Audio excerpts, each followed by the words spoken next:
వినాయక చవితి వస్తుంది కదా, సో మనం వినాయకుడిని చేద్దామా. నా దగ్గర బంకమట్టి లేదు, అందుకే ఇక్కడ నేను మౌల్డ్ యూజ్ చేస్తున్నా.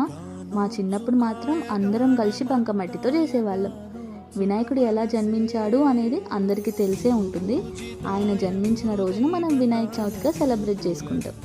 సో ఆ రోజున మనం మట్టితో వినాయకుడిని చేసి ఆయన ఇంటికి పిలిచి పూజలు ప్రసాదం పెట్టేసుకుంటాం కదా.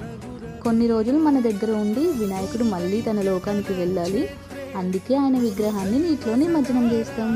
సో నిమజ్జనం చేసినప్పుడు విగ్రహం అనేది నీటిలో కరిగిపోతుంది కదా, అంటే వినాయకుడు ఎప్పుడు మన దగ్గరే ఉంటాడు కానీ కనిపించడు.